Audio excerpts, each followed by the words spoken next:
Who is Jason Fladlien before all this success? The moment you discover the marketing, can you still remember your first webinar ever you did?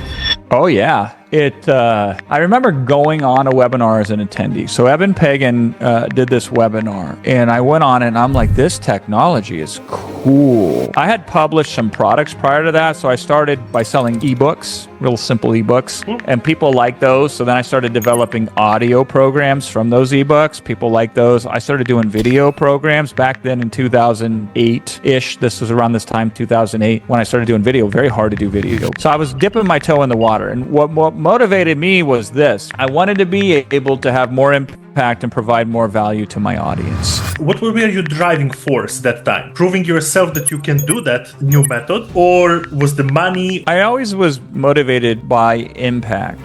Like, how much impact can I provide? What happens when the data is not how you expected it to be?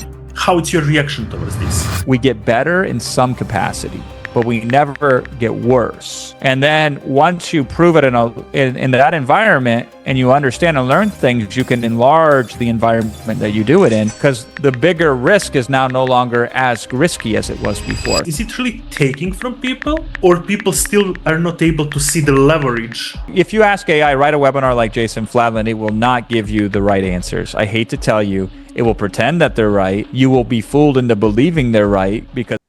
Jason Fladlien, thank you so much for being here. I really appreciate your time and opportunity to speak to you. And one of the first things I want immediately to break down is people know you as a $250 million webinar guy who is making the webinars as a standard in the online industry. People know you as One to Many, which is super famous book and like really something what most of entrepreneurs have on their bookshelves. But let's go all the way backwards. Who is Jason Fladlien before all this success? I was a rapping Hare Krishna monk. That's who Jason Fladlien was. Yeah, and I read this, and this was for me, wow. Like, okay, interesting. What led you to that path? Yeah, it's a funny story, really. So, and it all connects back to where I'm at now. I used to rap ever since I was about 7 years old, and it started because I was like singing this song on like a bus ride one day from school, and it was just some lyrics that I had heard because I always loved rap music. And these kids were like, whoa, that was awesome. Say it again. So I did it again. And then like, no, say it again. And then the crowd got bigger. And they started cheering for me. And it was the coolest feeling in the world. So I'm like, I should write my own lyrics and I should perform my own stuff. So at the age of like 8 years old, I was writing and performing original material. And this would put the year about 1991. So this is a long time ago. And so it was great. So I got the ability to have performance early on, get comfortable in front of audiences, read crowds, essentially be a public performer, speaker, whatever you'd want to call it, rapper. And that helped me a lot in business. And I also had a very difficult childhood. My mom ended up going to prison for drugs. She would sell drugs, use drugs. A lot of drug users would come around the house. So there was a lot of instability there, a lot of chaos. And it created a lot of trauma in my life early on. By the way, if you study business a lot, you'll find a lot of these personalities that are big online. You find a lot of these gurus. They usually had really messed up childhoods, because I don't think a sane person wants to become an entrepreneur. Yeah, it's kind of always that some pain distract you and move you all the way around, literally like bones you. And this is very interesting that you're saying, because I found out somewhere before researching the questions and crafting for this episode, this was in Muscatine, Iowa, right? This is where your childhood I could find. Muscatine, Iowa. So it's this very small town with a very, very big drug problem. And it was not a great place to grow up for most people. There was not a lot that it offered. So, I was about 19 years old. I'm super depressed. I have all these panic attacks, all these anxiety issues, just having trouble getting out of bed, having trouble going, trying to do music still, because that was always my calling. And one of the guys that I was a musician with, I worked with, this guy was so good. Also, not fully all there. He went and he traveled with the Hare Krishna monks, and he came back and he was telling me about it. And I thought, okay, this is kind of interesting. I got nothing to lose because my life is pretty miserable. So I'm like, let me try it. So I started practicing, chanting 2 hours a day. I didn't, not immediately, but I worked up to that in about a month time. Started getting a lot of benefit from that. My anxiety went away. And I was like, okay, I want to become a monk. And I didn't go and join the temple. I didn't do it in a traditional thing, because you'll discover, Nick, I do nothing traditional. I don't know if that's a bug or a feature, but I'm very non-traditional. So I practiced from home, built my whole life around two things: writing and performing music, and practicing devotional service, worship, religion, meditation. And that was me. And I put an album out, and I tried to make it work, and it wouldn't work. So I'm like, how do I sell these records? How do I make a life out of this? How do I reach enough people? And that's when I started studying marketing. And I was like, God, this marketing stuff is so cool. I had no interest in it before, but when I started really diving into it, I'm like, this stuff is amazing. It's even more captivating to me than the music was. Up until that point, music was the most interesting thing in my life. And originally it was like, I'm going to use this marketing to put it back into the music. But I'm like, let me just do the marketing first to stack some money up. And then I never came back to the music. And here I am, 19 years into this business almost, still working on the marketing side of things. Yeah, you cite everything, like all ups and downs, basically from beginning of internet, right? 19 years ago, okay, not exactly beginning. That's quite a long journey. And I would like to know, in the moment you discover the marketing, can you still remember your first webinar ever you did? Oh, yeah. I remember going on a webinar as an attendee. So Evan Pagan did this webinar, and I went on it, and I'm like, this technology is cool. I had published some products prior to that, so I started by selling ebooks, real simple ebooks, and people like those. So then I started developing audio programs from those ebooks. People like those. I started doing video programs back then in 2008-ish. This was around this time, 2008, when I started doing video. Very hard to do video back then. So I was dipping my toe in the water. And what motivated me was this. I wanted to be able to have more impact and provide more value to my audience. So I was pushing what could make that possible. And I saw webinars, and purely from a education, training, and value perspective, I wasn't even thinking in selling terms yet. I was like, I think this is a way to have even more impact on my audience, because it's interactive, it's three-dimensional, it's not just static, recorded in advance, it's training in real time. So I saw Eben do a webinar, and I was like, I want to try that. So I go to my audience. I had about 3,000 people on my list back then. Most of them were customers, but most of them had never paid me more than $17 for a product. That was my high ticket back then. And I said, hey, there's this new thing called a webinar. I want to try it out. I would love for you to come. So here's what I'm thinking. I'm going to create my next product live on the webinar in real time. And if you show up, I'll give you the recording of the product for free. And if you don't show up, then you'll have to buy the product later. So come to this webinar, and we'll see if this is going to be awesome or not. You risk nothing, and I'm going to create my next product live in front of you on the webinar and then answer all of your questions. So I get all psyched up, Nick, because I have about 3,000 some odd customers on an email list. So I imagine the response rate is going to be incredibly high. The result was 17 people showed up. Yeah. That was it. That was it. Yeah. But that was okay, because 17 is enough. Yeah, it's better than nobody. So I trained for several hours on the topic that I said, off of a mind map. So I was training off of a mind map for hours and got feedback. And I remember I had 6 testimonials when I was done out of 17 of people saying how incredible, how amazing, how valuable this was.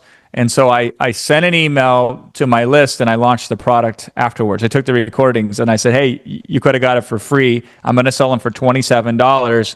However, I'll give you 48 hours. You can buy them for $17. Something along those lines. If not exactly that, something similar.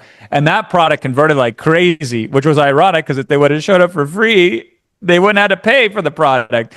And it sold better because they missed out on getting it for free, and I gave them a second chance. So I said, webinars are unbelievably valuable from an education and training standpoint. They're a differentiator from the products that were being sold at the time. And differentiation, meaningful differentiation, is a powerful marketing concept.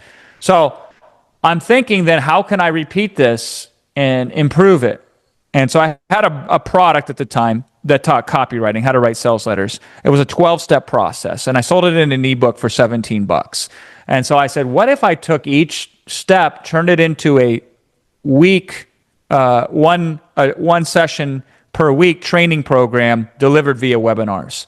So if I got on and trained for 1 hour per week on each step over 12 weeks, that would be 12 hours of training. It would be done live. And if I did it in a small group setting, I could really give personalization and emphasis to the customers. So I got super brave, Nick, and I sold the highest ticket I'd ever sold by far in my life at this point in time, which was, I believe, $297. It was either $197 or $297.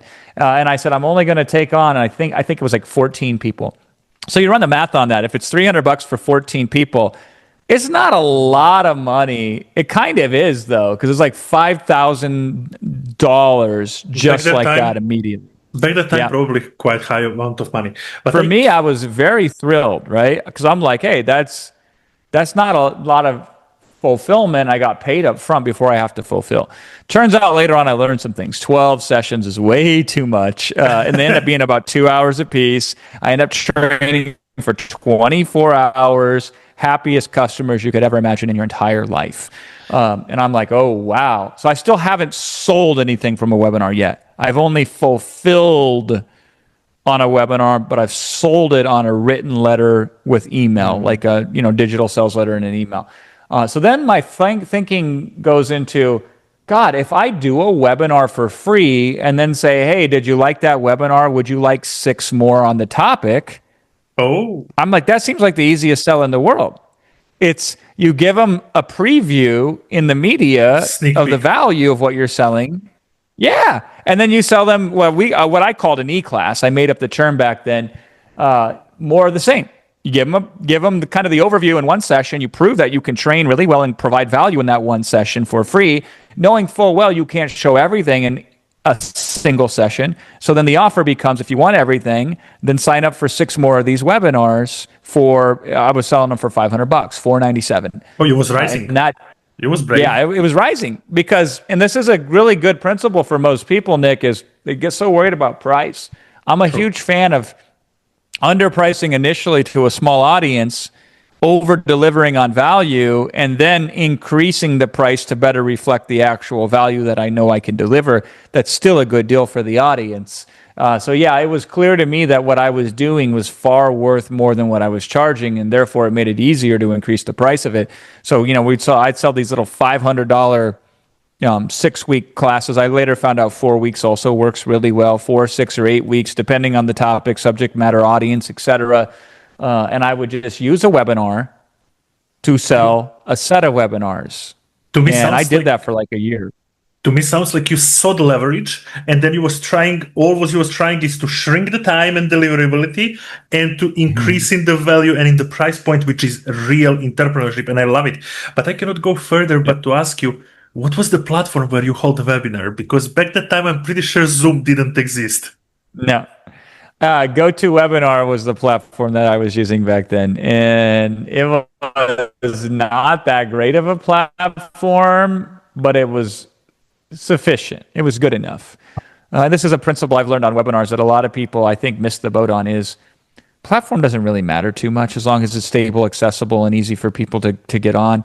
It's way down on the list of things that really matter. But man, when people start thinking about webinars, they don't know what is or isn't important. And we can break this down, obviously, we will, on what is the highest priority. And the number one priority is you want to have something that you can train on for free on a webinar that, independent of whether they buy from you or not, will completely blow their mind. Like you want to enhance their life. So, for example, 12 weeks is not valuable to this audience. It's too much, too long. 4 weeks is more valuable in most instances than 12 weeks because we can train and get a result better if we have to force ourselves to do it in 4 weeks. People would rather get a result sooner than later, and they would rather get a result with less effort than more effort. So, like, what's the right precise amount of effort? Well, you figure that out when you launch products and you make adjustments along the way. And what's the real value of this thing? You start by underpricing the value just so you can make sales easy to fulfill, and then you fix the pricing later. But you take the risk. You don't make your customers take the risk. This is how you build long-term success. Because it's like if you're making these small improvements over a year, like I was doing here. This is one of the ways that I was able to very quickly rise to the top of my industry and be one of the top, if not the top in the industry for what I was doing, even though I started behind a lot of these guys that were already established. Yeah, and the whole point is that you differentiate yourself in this leverage way. You was never doing the same thing over and over and rinsing the same thing, just different audience, because every time was something where you could tweak and leverage the points. And this is very important to everybody understand who is into that industry of sales and doing sales online. But what I want to ask you here is, what were your driving force that time? Proving yourself that you can do that new method? Or was the money, or what back that time was a driving force to do it over and over and over? I always was motivated by impact. Like, how much impact can I provide? I mean, this is why I wanted, like, when I was a monk, I'm like, I want to take what I've learned spiritually and what I can show as an example of and share it with the world, because then the world would have an impact. It'd be very impactful to the world. So for me, the number one motivator was always impact. So if I need to increase my impact, that means I need to level up my skill. And if I can level up my skill, I can have more impact.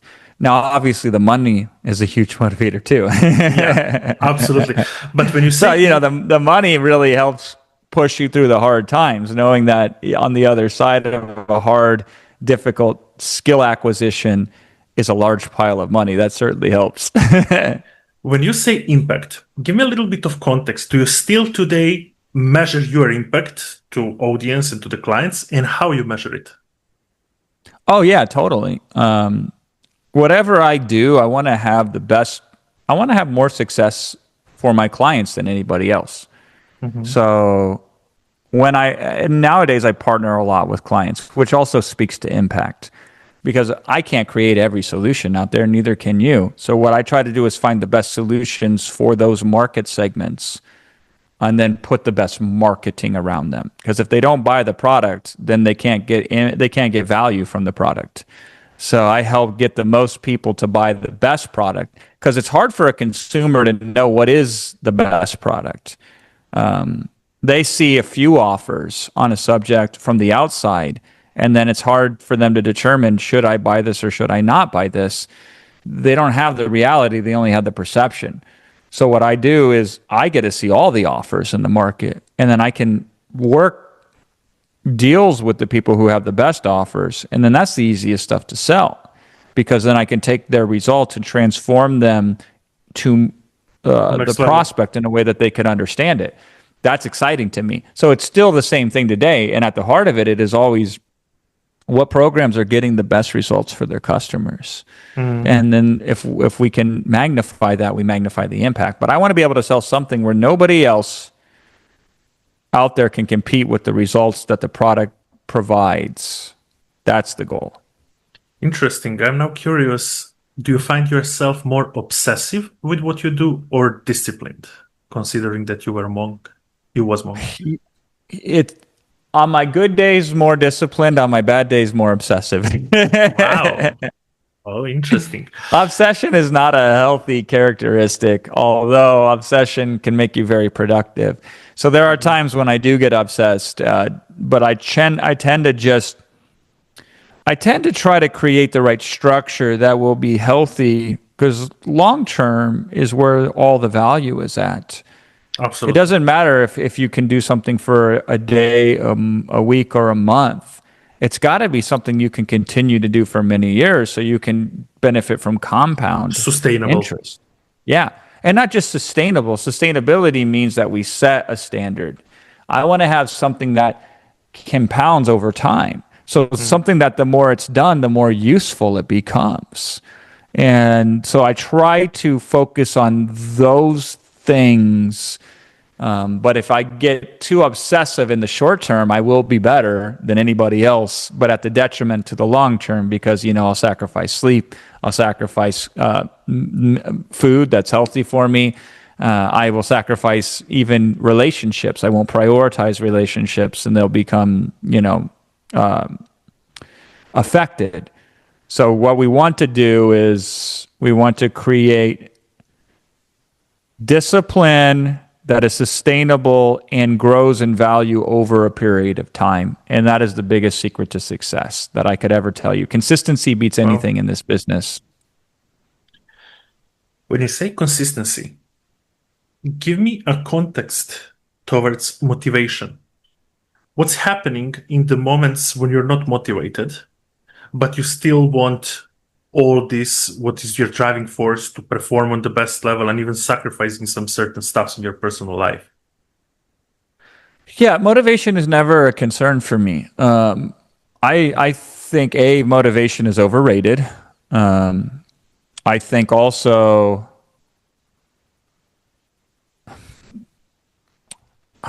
it's if you have purpose, then you don't need motivation. So I think motivation is a byproduct that will occur naturally if you have purpose. And if you don't have purpose, the joke is if you motivate an idiot, you just have a motivated idiot, right? I know that one. Yeah, Yeah, I absolutely. love that one, right? If you motivate somebody to run twice as fast in the wrong direction, then you actually have increased the distance they have towards their goal.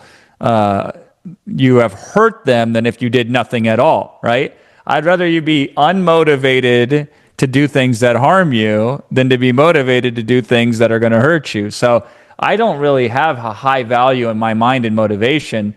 I create situations that bring out the best in me without having to require motivation as the driving force. Now, occasionally from time to time, you have to, like dial in and you have to find that second gear or whatever the case may be. But if I can create accountability to a higher purpose and have responsibility towards it, then and the cost of not meeting it Mhm. is higher than the cost of meeting it, then I'll naturally get the result that I want. So for me, letting down on my responsibilities hurts more than the pain of the discipline it required to execute on those responsibilities. So you want to set yourself up in a situation where you naturally can move towards the thing that you're looking to get. And that's been my secret. And so I've been able to put myself in situations where propulsion towards what I want is a natural occurrence. I don't know. I know it sounds weird to break this down clinically, but that's just how I think of it in my mind. And then learn from it over time.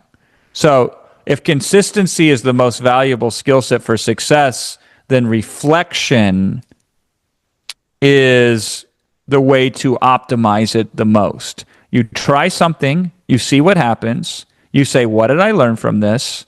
What was good about it? And what could I do better? And then you invest that in the next attempt. And if you repeat that a couple hundred times, you will be world class. And so for me, a lot of it is like, let me just do this so I can get the data. So when I post-mortem it, I'll learn something. Isn't that exciting? And so I shift the Absolutely. focus from the pressure of winning and losing, and I put it on curiosity and understanding and growth. And now I don't have that friction that most people face when they sit down to do something. And when you remove that friction, it's so much easier. 90% of it is in the thinking around the action. That's what hurts you. Very little cost is in the action itself. It's all about the stories you attach to it. That's the friction that drags you down, and that's where people run into challenges, and then they procrastinate.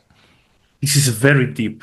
And this is literally now masterclass on the mindset. And I want to ask you one thing. When you say purpose, is it for you purpose and finding your why the same thing, or you differentiate them somehow?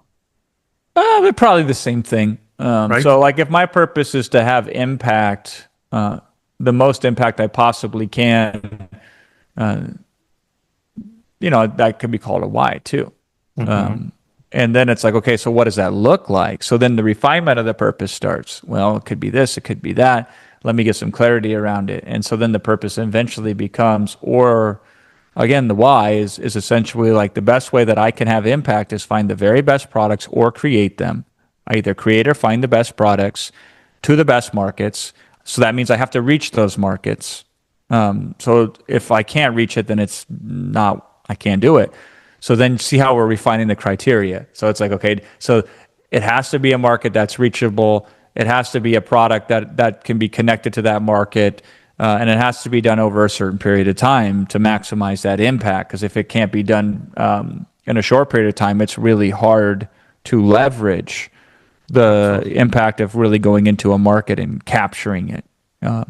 And the more we can capture the market, the more we can invest back into that market to enhance the value even further. So these are like the nuances you learn through self-reflection.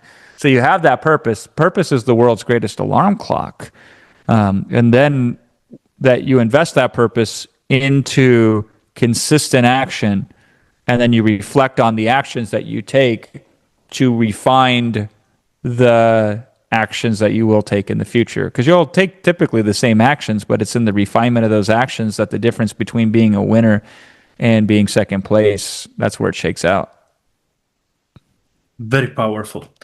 And basically, this systematic thinking, which you're talking about, input, process, output. Output, it's data. Yep. What data tell you, you return back in the input, and this is how you grow. Most of people don't understand this process, and this is something what actually leads to success. But I want to ask you, what happens when the data is not how you expected it to be? How is your reaction towards this? Are you reacting in the panic as soon as possible to sort it out? Or you still think, okay, maybe just need a little bit of time so that over the time can get compound effect, so that can get real data which I projected? That's a great question. You try to depersonalize the emotion initially. I love emotion, and that's a different perspective, and I utilize emotion a lot. But if you really want to strip things down to first principles, which is the best way to think through a problem, is what is necessary and what can be done with the least amount of parts. Mm-hmm. That's the logic. So what I just broke down as a first principle look at success, right? You do want to add the emotion into it later on, and we will. But what I've learned is, here's the strategic thinking that we do, is we test out these ideas in low risk, no risk environments. So that way, the worst thing that happens is we get better in some capacity. Maybe not in the capacity we want, but we never get worse. And then once you prove it in that environment, and you understand and learn things, you can enlarge the environment that you do it in, because the bigger risk is now no longer as risky as it was before. So if you actually run back what I talked about earlier, I'm living what I'm teaching and talking about now. When I say to an audience, I don't know if this will be amazing or not, because I'm doing a webinar for the first time ever. Like, how would I know if I was going to be good at webinars if I'd never done one before? Like, how presumptuous would it be of me to think I'd be great the first time that I do anything? Like, come on, like that doesn't even make sense. Yeah.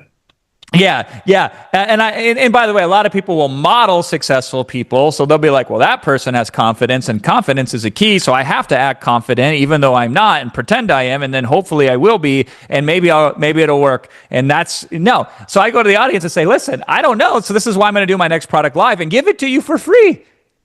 So I de-risk the situation. So if I sucked, Nick, nobody really cares, because A, they knew that was a possibility going in. And B, they didn't pay anything. So I didn't have to refund them any money, because no money was exchanged. And then I could remove all of the friction and just focus on creating a really good webinar presentation. I didn't have to worry about writing a sales letter for it. I didn't have to worry about setting up a members area for it. None of that stuff. I could just be in the moment can I provide value or not? And there was no risk. If I screwed it up, everybody at least appreciated the effort. That was the expectation. Yeah. It's a low risk or actually zero risk environment because you pre-frame the audience of what's coming. It's actually valuable to them because they're like, whoa, this is cool. He's demonstrating for me a good model that I could follow. They're also like, this will be interesting. Is he going to pull it off or not? This will be fascinating. And I did this again in Onyx with the webinar you and I were talking about before we went live today. Yeah. I said, we're trying something new. I don't know if it will work or not. And that's not just marketing shtick. That is the reality. So, and again, when I did the first webinar that I sold it for, I did it with a very small group. I did it at a lower price point. I overdid the deliverables because it's better to give too much and remove something than to not give enough and require something. And then I increased the capacity. Then I increased the price later on. Then I decreased the amount of deliverables later on. But those were not risky choices at that point, because I had the data and I had the experience and I had the understanding. So my biggest secret is I don't really have these emotional letdowns or these serious concerns because I engineer environments where my risk is minimal and my upside is still incredible. It's absolutely brilliant way where this conversation goes, and it gives to me a lot of leverage for the next questions, and thank you for that.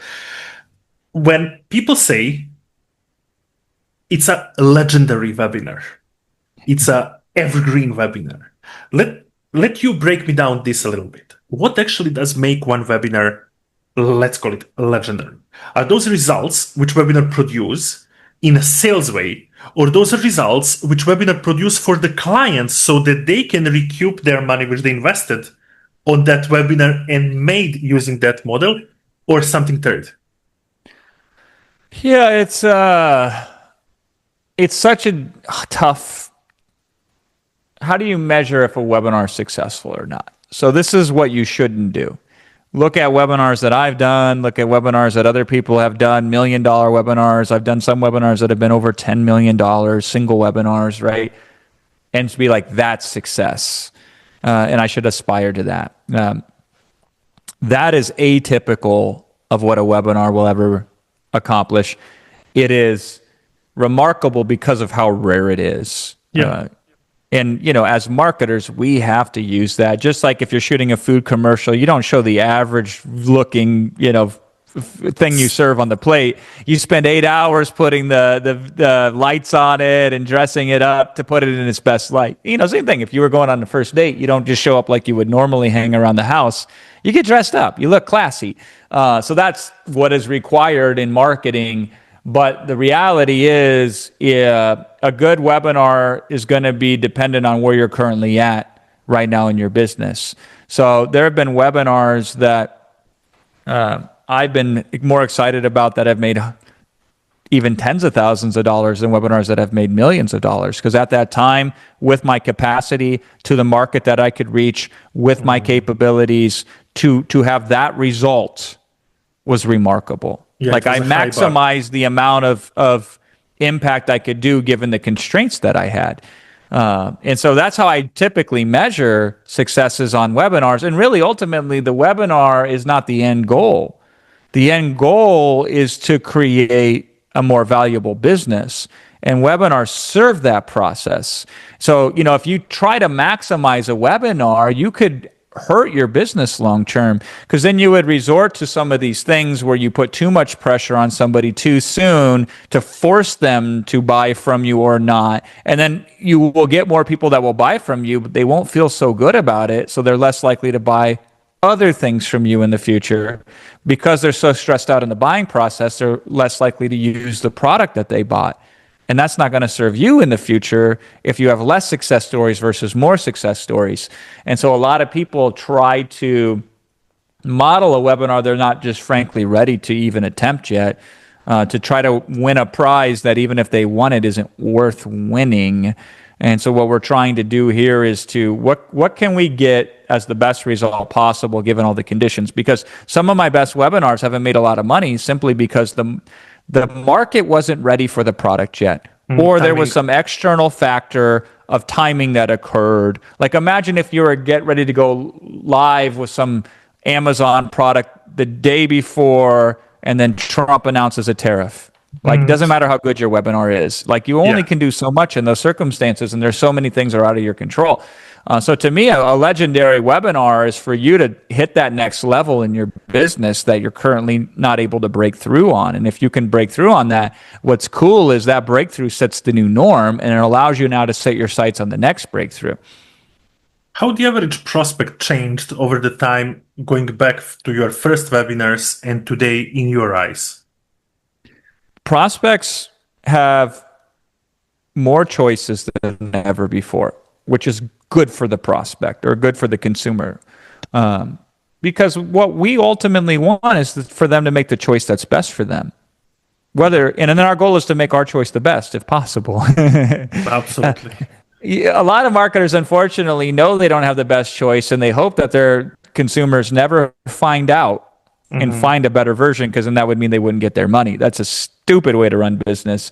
And by the way, if you can't have the best in your current field, carve it up and find a smaller niche that you can have the best in, because you can always have the best. So my attitude is, how do I give them the best version? So regardless of every choice that they look at, my choice is going to be the best one. So consumers have more choices, and so we have to accommodate to that choice. So one of the things is we can't just rely on only one single media like we used to in the past. Webinars a media, video sales letters a media, challenge is a media, podcast is a media, written sales letter is a media, YouTube videos a media, and on and on and on and on and on. So a webinar now needs to be more harmoniously connected to other medias, and vice versa. Other medias should connect more to webinars than they currently are. Like, this is a huge opportunity that a lot of people are missing right now, which is insane to me. But be that as it may, that's the first thing. Here's the second thing. Webinars used to, a big focal point of a webinar was it would provide information that the audience was unlikely to be aware of. That was like one of the key features of an old school webinar. Come to this webinar because I'm going to show you this secret thing that you've probably never heard of before, right? And there were legitimate, very many secrets in the marketplace at one point in time, because acquiring specialized information was really hard. It was incredibly hard. So you had to show up to the webinar to acquire that special information. However, now you can get it on YouTube. You can listen to podcasts on it. There are more books being published than ever because Kindle has made it easier to publish more books than ever. So there are nichier books on nichier topics. So information now doesn't become the primary feature and function anymore like it used to be for a webinar. And this is great because, by the way, every solution creates a new problem. If I make you a multimillionaire, now you have a tax problem. Now you have in-laws wanting to borrow money from you problem, right? And now everybody who's not rich hates you because they think you're the cause of all the problems in the world because you're rich and they're not, right? Like, so there are a multitude of new problems that you will encounter when you solve a money problem. So if information becomes more readily available for free and there's an abundance of information, one of the new problems that it creates is, how do I take that information and churn it into something tangible and implementable? So nowadays, it's cool. It's great. You have all this information. What are you going to do with it? Come to this webinar and we're going to give you a process. We're not going to educate you. We're going to help you churn whatever you know into a process, as an example, right? Now it becomes easier to sell software than it ever was before, because I don't have to educate you on all the content before you understand and appreciate the software. You've already educated yourself, and you realize the gap between having information and being able to deploy it, and my interface is going to help you better deploy the information you already have. So this is where we look at in terms of how webinars have shifted. How do we now take it? How do we serve the new problems that are created in the conditions currently that are in the market? So because people are overwhelmed with choice now, we have to help them make less choices and better choices because they have too much conflicting information. How do they manage information that contradicts each other? Well, this is how we assist them.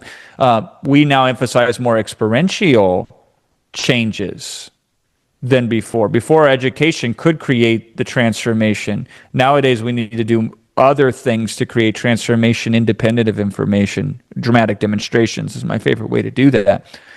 So how do we do that? Here's what's cool. You can now hire more people to help you with this process. When I started, you couldn't even hire anybody to do anything on a webinar because 99% of people didn't even know what a webinar was, right? Exactly. Now I got kids coming up who've studied me since they were 11 years old. They're now 19 years old, and they want to come work for me. They've had 8 years of shadowing me without me even knowing who they are. Now I can drop them right in my organization. It's easier to put graphics on slides. It's easier to do everything. It's easier to build a funnel, you name it, right? So you can really do a lot more with webinars today in terms of the output of them, but you have to calibrate it to the market because consumers have more choices and information is no longer as valuable in and of itself for content on a webinar as it used to be. And how do you feel about trust? Is it trust lower than before, or it's on the same level? It just depends on the way of pitching the offer. Yeah, you hear marketers say this a lot, that we're in a trust recession or that consumer trust is lower than it has ever been.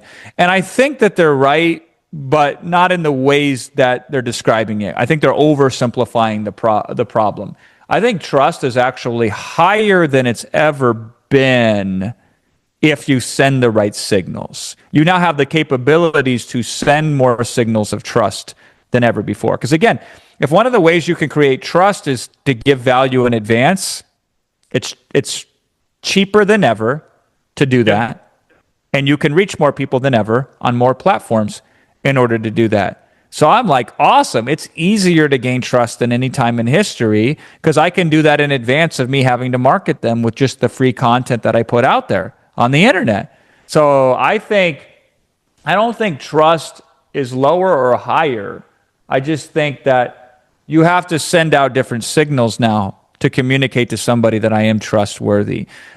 You can't get away with tricks like you used to be able to do in the past. You used to be able to lie pretty easily. You could say, man, I wrote this book and everybody loves it. And they'll be like, okay. Nowadays, they'll look your book up on Amazon, and when it has 6 reviews, they say, you are a liar.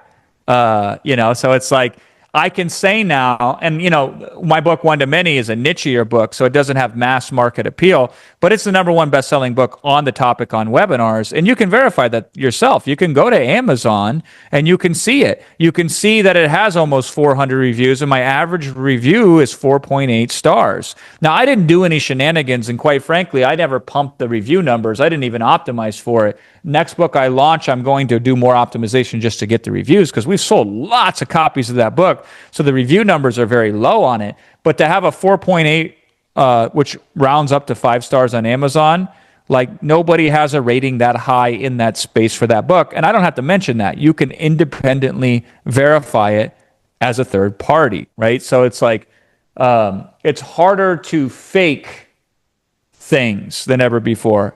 Good. Absolutely. I think that is phenomenally wonderful because then I just have to have the real things. But now the real things become more valuable, and therefore I can gain more trust in them. And because assets are easier to create than ever before, a lot of my webinars, like the one that I just did with Onik that just absolutely crushed it, I just showed them more things that I have developed that I could teach off of. And they're like, whoa, I want all of those assets. Cool, you can buy them. Or you can reference them in the free form that I shared with you on the webinar. Either way, it's incredibly valuable, and more people would prefer to buy them now that they've seen them in advance and I could show them intimately than to recreate them themselves, although that is an option. So you can spend with time or you can spend with money. I can now, though, create assets that used to take me months to create and lots of money, and I can create high valuable assets nearly free in days. And then I can show the value of those assets, and you can get value from them without paying money. And then I can give you the highest version of that asset if you are willing to pay money. So, assets become more important than information. So I think it's easier to gain trust than ever before. It's just that the signals of which people measure trust are different, and you should be aware of those signals. Now, the hardest thing is attention. That is, That is the key. we're in an attention recession more than we are in a trust recession by far. Yeah.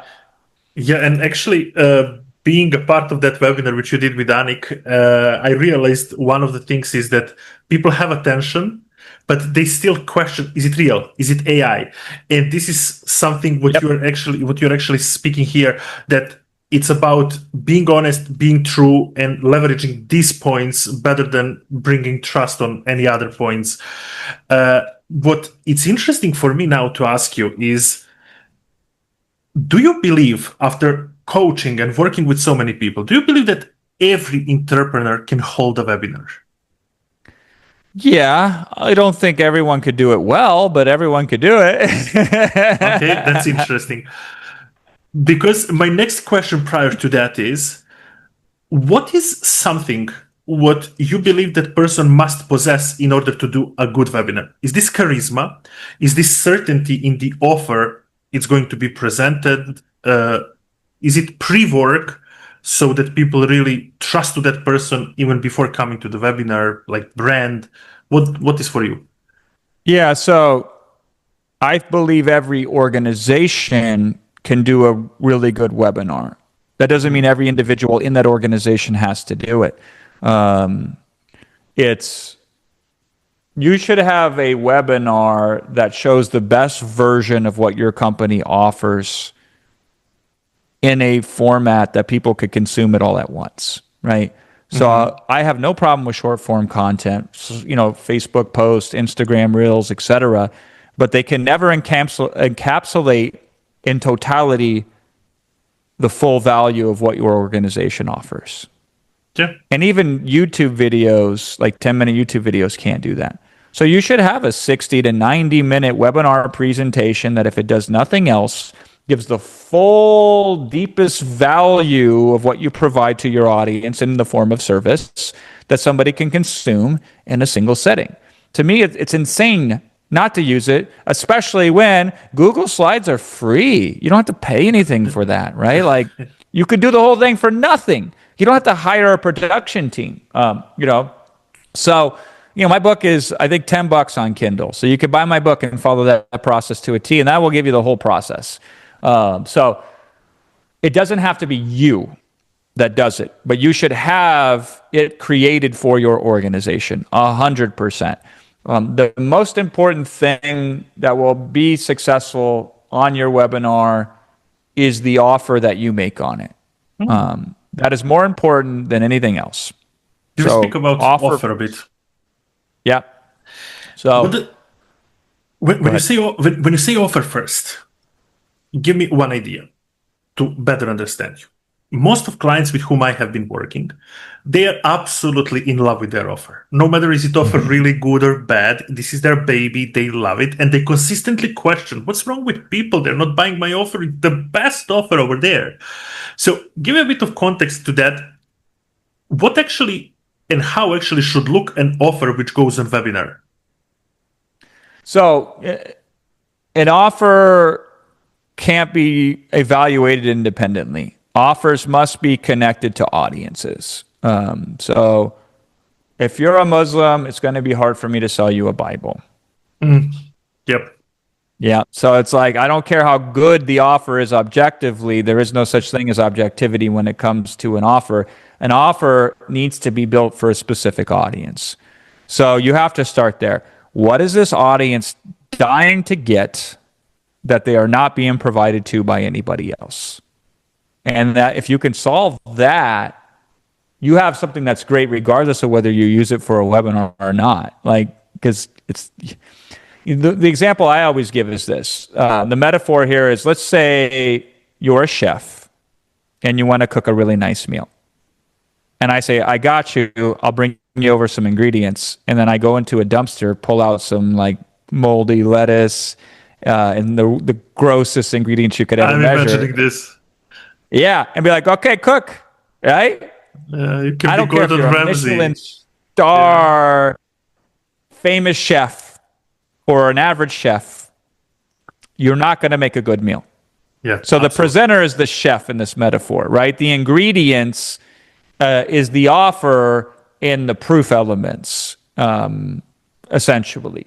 So if I want to make a good meal, the first thing I need is the best ingredients and the best recipe. So I got to have the structure to communicate the offer. That's the recipe here. And then I got to have the ingredients, which are the components that I offer up that make up my entire offer. So if I'm cooking you a meal and you're allergic to garlic, if I put garlic in that meal, you're not going to like it. Yeah. So it's like, I got to know my audience. I got to have the best ingredients, and then I got to put them together for the audience that I'm cooking for, right? So whenever you make a good offer, it first starts with, what does this audience desperately desire, need, want, crave, have high value for, but are desperately lacking in supply of? And how can we give it to them in a way that will be most valuable to them and have the most impact on them? So that's where we start with an offer, okay? So you got to work backwards for your audience. So for me, I find this is one of the biggest insights I've ever discovered in webinars. I would rather sell a smaller result sooner than a larger result later. This works across almost every market when it comes to constructing offers. So if I said, here's how to make $1 million in 12 months, versus here's how to make $1,000 in 12 days. $1,000 in 12 days will completely destroy the other offer. Like, it will just massively outconvert it. Significantly. Is it because it's more realistic to people that they see themselves doing that? It's easier to solve for. Mm-hmm. I mean, there's so many more things that I can add to that offer to solve for that than I can $1 million in 12 months. Like, it's just easier for me to deliver and over-deliver on that promise. And there are so many things that I can do. Now, what I do is I bring the same kind of deliverables to that smaller result that most people only reserve for the big result. So the secret for me is, like, how do I give them things that they would say, dang, I could probably make $1 million with this? So I try to make it as equal in terms of deliverables and fulfillments of stuff that they're used to paying $20,000 or $30,000 for in a package that I'm selling for $2,000. And that's the easiest way to make an offer. They say, dang, everybody else who's selling anything similar to this will typically sell it for 10 times as much. Yeah. So I slim down the result, which then makes it more easier for me to fulfill upon it. And then I can now over deliver. Like, it's hard to over deliver when the claim is significant. It's easy to over deliver when the claim is small and almost insignificant. So I try to solve smaller problems that would still be valuable to sell, and then create offers around that. So that is a big part of how we create offers, is we look at how do we narrow down something that we can fulfill upon. Because here's the biggest issue, and this is true with all offers. This is why I'm giving this as an example, because there's a lot of things that are dependent on market, dependent on timing, dependent on different conditions. But here's something that is almost universally true. The more you can remove risk, the better you can convert on an offer. So the scenario I always give is this, right? Say I'm selling you lottery tickets, and I say, hey, for $1, jackpot is $1 billion. Do you want to it? The odds are $1 billion. Past is not a deal, Now, some people will buy the lottery for other reasons, but if we're purely looking at the odds, it's a terrible thing. If I said, okay, well, I'll give you $5 billion then if you buy the ticket, will I increase my conversion? And the answer is no, because the odds still suck. Okay. So whether I say one ticket can win $1 billion, or one ticket can win $5 billion, or $10 billion, or $100 billion, it is not going to statistically increase the conversion of me selling these lottery tickets. But now let's flip it. If I sell you a lottery ticket that's $1 and I say, hey, listen, I got bad news for you.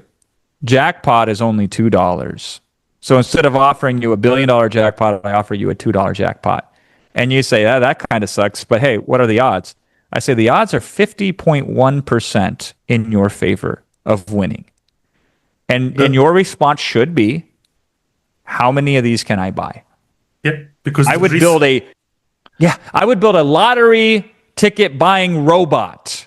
And I would find ways to stay up all night to buy tens of thousands of lottery tickets at a time, and then hundreds of thousands and millions of lottery. How can we buy as many lottery tickets as possible? Now, I capped the upside at $2. I went from $1 billion to $2. So I almost eliminated completely the whole upside. Yeah. But I reduced the risk significantly. And as a result, I increased my conversion rates to a level that you can't even begin to understand. Like a millionfold, I would increase my conversion rate. And then it's just a matter of me communicating that. That's the webinar. Me communicating to you what the risk is, what the upside is, what the downside is. That's the webinar right there. So we got to create a risk-free offer. And so we start with, in any offer, minimizing the ways in which somebody could get hurt if they were to buy it. Mm-hmm. That's it. Because if I can remove the downside, I will convert 100% of people. Now, you can never totally remove the downside, but the degree in which you can remove the downside is the degree in which you can increase the conversion on your offers. This is extremely powerful what you're bringing here. And it shows me as well power of persuasion, because you persuade people by themselves realizing that the risk is very low, and they can start questioning, okay, how can I buy more of this in that context of lottery tickets? But give me a little bit of context here. Where is the ethical line in persuasion? I don't know. It's funny because it depends on how you define ethics. Depends on what you mean by persuasion, right? So, and it will be different for everybody. I look at, this is my belief for whatever it's worth. Persuasion to me is selling somebody on the more version of themselves that they want to become. Mm-hmm. So persuasion to me is helping them to unlock the limitations that preventing them from being the better version of themselves that they desire to be. Because here's where we run into the most often, Nick, with the people we have to persuade the most. It's people that want to buy what we sell, but are scared to because they have to change something about themselves in order to become more of who they want to be. That's the number one thing that I fight against. 99% of the objection handling I do and the challenges that I face with selling people is, I want this, Jason, but I'm scared. Yeah. And this is something what basically people starts being scared of imagining themselves walking that path. Listening to your last webinar, you are brilliant in showing to people that they can really walk that path realistically. It's like no questions after that. But we are right now running in the era of AI. And I want to touch this point and ask you, it's rapidly taking a lot of stuffs from people. And my question to you is it really taking from people, or people still are not able to see the leverage of that thing, or whatever the thing is? So I never think in those terms. And I think that's what has made me so successful. I just say, okay, this is what is currently happening. Mm-hmm. What changes? And where's the leverage? So for me, because people are now using AI in a certain way, which is oftentimes they're crowdsourcing. So if you ask AI, write a webinar like Jason Fladlien, it will not give you the right answers. I hate to tell you, it will pretend that they're right. You will be fooled into believing they're right because it will confidently assert that these are the way that Jason would write the webinar, but they're just guessing. And there's value in that. So there's a lot of tasks where if I can just crowdsource the major common answer approach, that's better than nothing. So AI is fantastic in a lot of areas because it will take things in which you're not very good at. Say, like in the U.S. system, when I was a kid, they don't grade this anyway, but when I was a kid, they graded F, D, C, B, A, right? Like you were graded, you got an A. If you were terrible, you got an F. If you were average, you got a C, right? So AI is really good at things that if you're like a D minus in or an F in, it will get you up to a C plus B minus, which is awesome. Think of all the things in your life that you suck at that you can now be a C plus at. There's so many of them. Now, if you are competing against me in the markets that I serve, we're trying to bring A plus offers in there. So your B minus offer will get smashed by my A plus offer. And in fact, what AI does for us is it takes what would normally be hard or impossible to develop A plus offers for, and now extends the possibility for us to create A plus offers in. And it's exciting. And so this is the ways in which we're trying to optimize. I'll give you an exact, precise example of this. Go ahead. A big constraint that I had before to multiply my output is I either have to write it myself or I have to find somebody who's competent to write it. And that's limited. It's hard to find those people. Nowadays, I can find people that don't necessarily have to have a certain level of copywriting technique because I can train them faster using AI. And now we can multiply the output. So that is exciting to me. Now I have to shift my skill set. Now I'm managing people that I wasn't managing before, so I have to become a better manager. But now I can multiply my output. So now I can do things that I couldn't do before. And that gets me very exciting. So the question is always, what can I do that I couldn't do before? And then the higher level question is, what is everybody else doing? Because if I do what they're doing, I will only be as good as they are. And then I say, what aren't they doing with this that is valuable that I could be doing? Now I have an edge. And that's what I'm trying to solve for. So one of the things that people are misusing AI on is they're going too broad with it. They're making it try to do too much. One of the limitations as we speak, at least today, of AI is context windows are very short. And it also, again, it generalizes. AI will predict the normal response. And that will never get breakthrough. You can't get extraordinary results with normal predictive results, right? You just can't do it. So what we do is we chunk down. We have AI only focus on very narrow segments, and then we prompt it and instruct it based upon proprietary knowledge that it doesn't have access to. And then we can multiply the output of it with people that aren't especially trained on psychology and on selling, et cetera, et cetera. But we are spending a lot more time on our AI prompts to get very small outputs, where everybody else is spending a little time to get large outputs. Together. Yeah, absolutely. And I'm seeing right now all around the social medias, new prompts, new way of prompts and so on. People are literally focusing on a thing, not on a fraction, which makes so many vague answers. And as well, I think that AI is still gaslighting us. Everything is a great idea until we go niche down and bring it to the point that, okay, that's not the great, this is the better one. Yeah, I mean, AI is right 80% of the time and wrong 20% of the time. So and it's hard to tell the difference.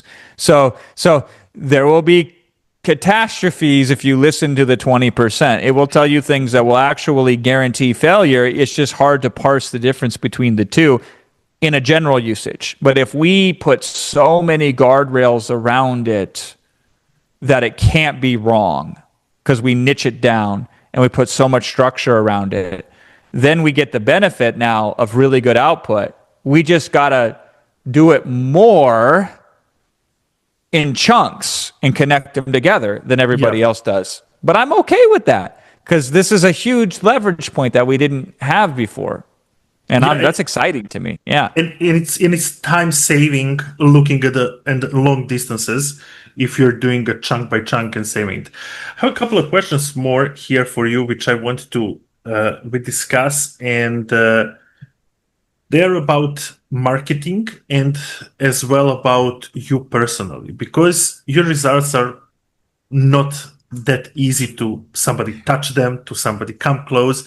And I love the way that you're consistently repeating in every your webinar that your results are your results. It doesn't mean by any single mean that somebody else can get the same results. So can you tell me, is it hard for somebody like you, so driven, intense, to be emotionally present in life when all of the time in the business you operate with data? It was. So many, I don't know how long it was at this point, many years ago though, I went and I got my brain scanned by Dr. Daniel Amen. A funny story because I was like, oh, my life is really good. Everything is going great. So my friend Joe Polish, who's just an absolute legend, says, hey, listen, why don't you get your brain scanned? Because at this mastermind that I'm doing, that I was a part of, he was like, we'll talk about your results because Dr. Eamon's going to be there. So I'm like, okay. So I go down to Costa Mesa because I'm here in LA. He scans my brain and he says, you're all messed up. He's like, you have PTSD, post-traumatic stress disorder. It's like you have ADHD. These were two things that were not, I was not aware of. I was like, huh. And he was like, I suggest you do EMDR therapy to help you out. And then 2 days later, I was doing my first session of EMDR therapy. So emotional or eye movement desensitization, I don't know, something like that. It's a really interesting therapeutic protocol. And so what I had realized was I had compartmentalized all my emotions because I didn't know how to deal with them and manage them. Most of these were from childhood problems that I dealt with. And had no one to help me process them out or grieve through them at that time. So they were stuck inside of me. So I became very logical because the world was safe to me if it was, the emotions were taken out of it. And it served me, but it also created a lot of limitations. So when I started to do that, it's funny because I've always been very empathetic. So when you watch me close, and you've seen me close, Nick, one of the key differentiations for me and a lot of the other sales professionals out there and a lot of the closers that is I use a lot of empathy when I close. So I've naturally been empathetic, and I naturally could tap into the emotional side of things, especially that men are not as good at this as women are in general. So when I was able to then start to heal some of these traumas that I'd been carrying in my body for 25, 30 years in some instances, and start to realize, emotionally, this is how a healthy person shows up, and this is what a healthy relationship looks like emotionally. That was more important to me than any business lesson that I ever learned. And now I'm able to have a holistic view of business, whereas before I didn't. And so, like, there's, DBT is another form of therapy because I started studying a lot of these therapies because they fascinated me. So this is another therapeutic protocol. And in DBT, they talk about this concept of there's the logical mind, there's the emotional mind, and then there's the wise mind in the middle. And too much logic, not good. Too much emotion, not good. You want the wise mind. You want the meeting of logic, and you want the meeting of emotion. And so I'm more able to now make decisions that will serve me personally, emotionally, serve my family. I have 3 kids, I have a wife, and serve the business, and then manage the business relationships emotionally too, which is incredibly difficult with high stakes situations and strong personalities. Managing the emotions and the relationships and it's very tough. So I'm able to do that. Yeah. That's exactly what I wanted to ask you. How do you manage weight of expectations? Because come on, you set up bars and records in literally every way of selling a webinar, challenges, offers, this niche, that niche. How do you manage to weigh this expectation? It's a great question. I like that you're asking this. First one is you always set the expectation up front if you can. So I've talked about this with clients so many times. I'll say, listen, I know I have the reputation where people think if I just look at a PowerPoint, it makes 6 figures. It's like, I wish that was the case. Yeah. Oftentimes there's, I always tell them there's 3 results that can happen with a webinar. One is it just goes absolutely crazy and it crushes it. And I wish that was the case for all webinars, but that is rarely the case. It is very rare that we get it right the first time and it immediately crushes it in the market. There are so many things that have to happen in order for that to occur. I said the other option is it could be a complete miserable failure where it doesn't convert at all and I'm out a bunch of time and I'm upset and you're out a bunch of money and you're upset. That can happen. It doesn't happen that often. But it's a possibility because, again, there are things that are out of control. Most likely it falls somewhere in the middle where there's some promise to it, but there's some opportunity to improve upon it. And then we can evaluate that and can see long-term what that could look like. So That's a conversation I've had 100 times. Now, how I do it personally, Nick, is I don't take on clients without first doing consulting for them. So they pay me $3,500 for an hour. Most of them pay me more than an hour at a time because it's hard to do a lot in an hour. So I'm generally, I will typically, before I work with a client on a partnership level, I will have done about on average 4 hours of consulting with them. And then I can say, based upon what I understand about your business, based upon what I've suggested that you do in your business, if you were to have me help you, here's how I can help you. So I'm better at diagnosing the problem and providing a solution specifically for it. And then I can give projections and expectations. And here's my biggest secret of all when it comes to these deals, Nick, is I only take the ones that have super high probability of working, even if I don't nail it, right? Like I don't try to play games where I can't win. The degree of how I win can change, but at least I can't lose. So I try to build deals that have that in place. And then we start off with small stakes. So typically my relationship with clients works like this, and that's a flat fee. And then if that project goes good, then we go into a revenue share relationship, fee plus revenue share. So there's still a fee component involved in it. And then there's upside in the performance. So it's a graduated step-by-step deal. And that's how I structure things now.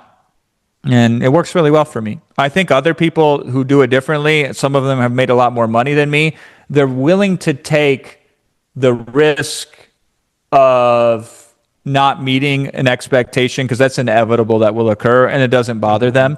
And they don't care that if there's a lot of chatter in the marketplace about them as an individual that's negative. They just don't. And it doesn't seem to matter, by the way. So functionally, it doesn't really matter. Like, I don't think there's anybody who's more criticized in the world than Donald Trump, and he's also the president of the United States. Whether that's good or bad, I'm not asserting either there. I'm just observing the fact that hatred and success, they're not mutually exclusive. However, for me personally, to feel good about myself, it is incredibly hard for you to find any negativity about me anywhere. For what I do, that's almost impossible. And for the fact that 3% of the population is diagnostically psychotic at some level, so no matter what you do, you're going to have some pushback. But to me, delivering on a result with the proper expectations being met is a high value for me. So this is how I structure it. So it's slower. Maybe the pie isn't as big at the end of the day, but it's bigger than 99.9% because I typically start engagements after, first of all, the consulting rate is stupid high. Most people have never, ever thought about or have paid $3,500 an hour. Secondly, when we quote projects, they typically start in the six-figure range, flat fee. So they've never done that either. And then to go into a percentage on that. So, it's all relative, right? This is being a professional in an all-star game, comparing yourself to other all-stars, right? But nonetheless, this is how I structure and manage these expectations. But I am very conscious, and to your point, Nick, is your reputation, if it becomes as big as mine has become, there's no way you could live up to the reputation of the hype that surrounds you based upon the legend that is created when you do epic stuff.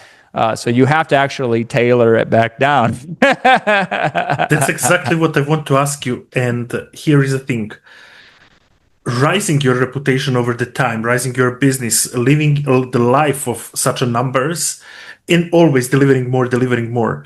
Is there something what rising as a fear and scares you, what didn't scare you before, 10 years ago, 15 years ago? No, not really. It gives you more confidence? No. And again, I don't think this is normal, so don't mistake this if anybody's listening as like, I should model that or that would make sense for me.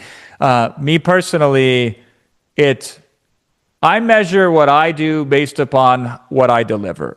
And what I deliver, it may convert or it may not. It may be valued or it may not be. So if you look at some of these famous artists, like a Vincent van Gogh, his greatness for what he created wasn't appreciated till long after he was dead, right? Yeah.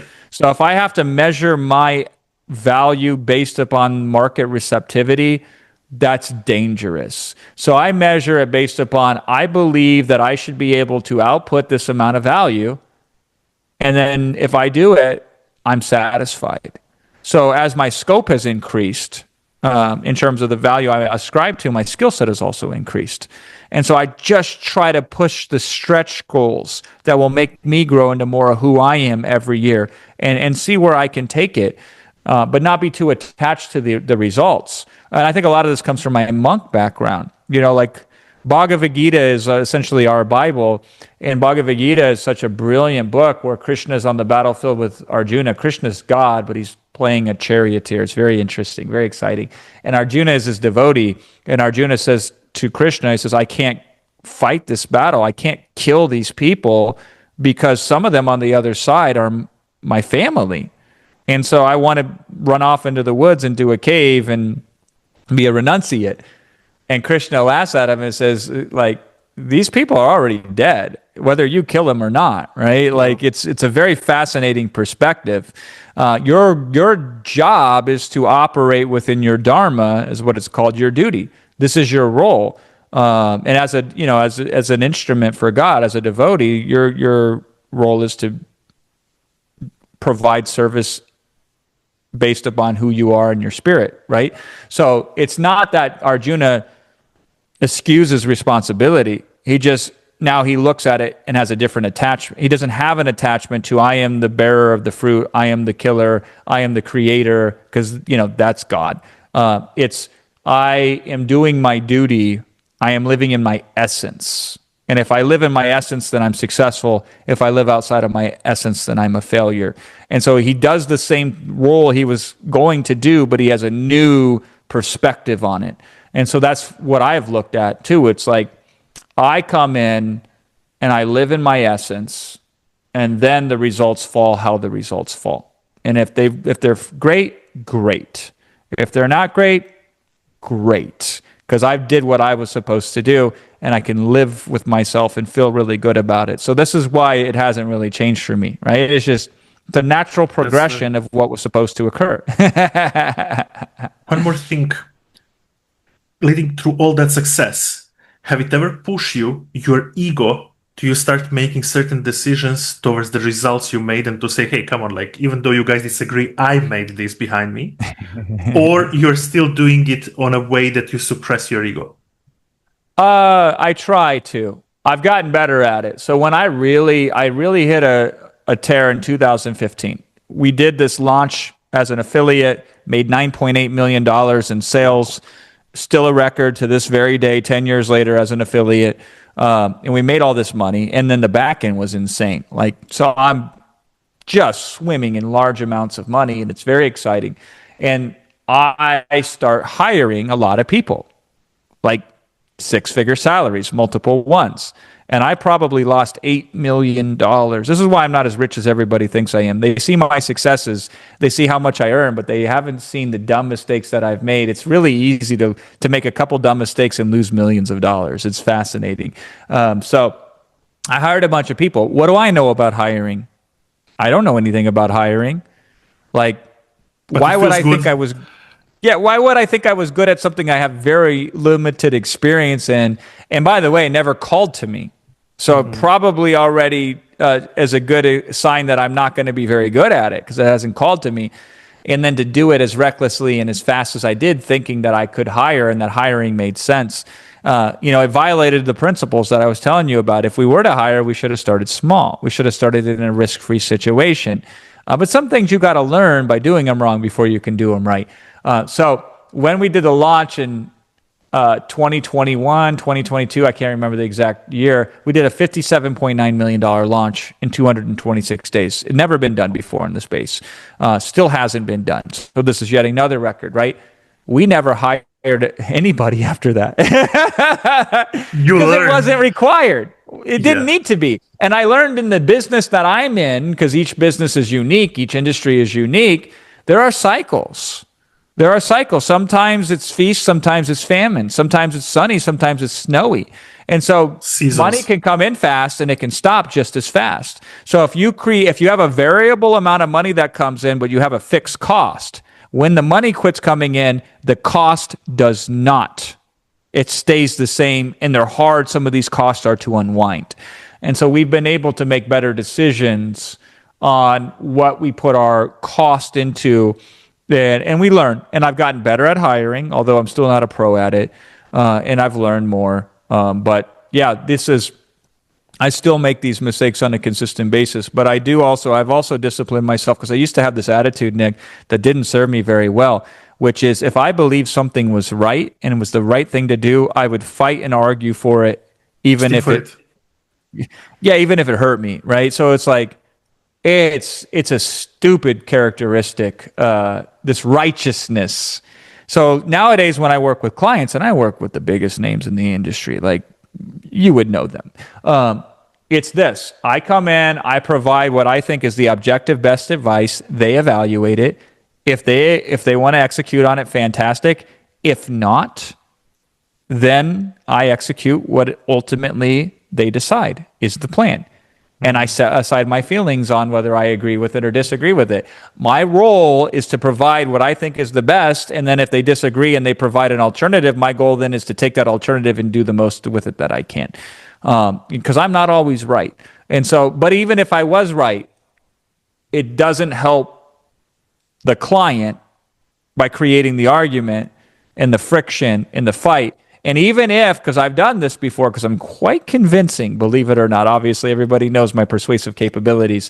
I am really good at getting what I want utilizing persuasion. So even if I get the client to go along with something that they don't want to do because I think it's the best thing, and even if it works, and even if it is the best thing, it still creates this uneasy feeling and it can harm the relationship, right? So my job is to ultimately, I give the authority to my client, and I just help them. Now, obviously, if it's something illegal or unethical, then you disconnect in that situation. But if it's merely a difference of opinion on strategy, I will go with your strategy at the end of the day. And so that's a big growth moment for me over the last 5 years, is to not try to be right as much, is to try to facilitate relationships that will grow and become more valuable over time, even if it means that I am willing to do a thing that I don't necessarily think is the best thing to do, but it's still a good strategy, probably, right? It absolutely is. Jason, is there anything I didn't ask you during these almost 90 minutes and you feel that you would like to share?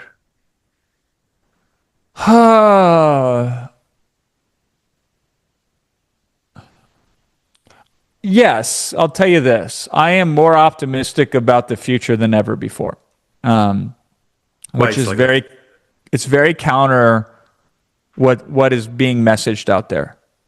I see so much fear and so much scarcity going on right now. But in my mind, I have never seen a better condition, whether you're a beginner, an intermediate, or an expert, than currently. To me, I think there is more opportunity than ever. I think there's more possibility and more growth than ever. And I am more excited to see how I can operate in this new environment than I've ever been at any point in history in my career. And I've seen a lot of things over the years in this industry. So I am so optimistic in the future that it's not even funny. There's never been a time where you can go from a $0 to $1 billion quicker than right now.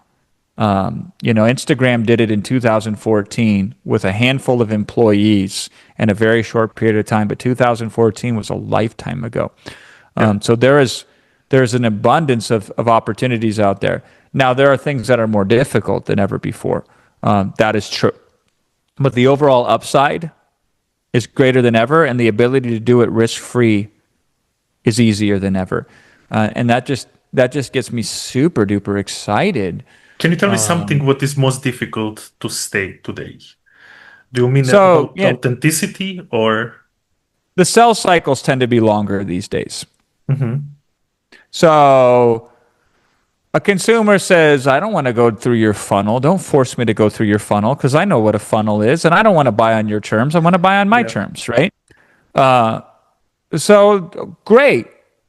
because I can reach you easier than I ever could before, and because I can reach you on multiple platforms than ever before, I'm okay with a longer sales cycle.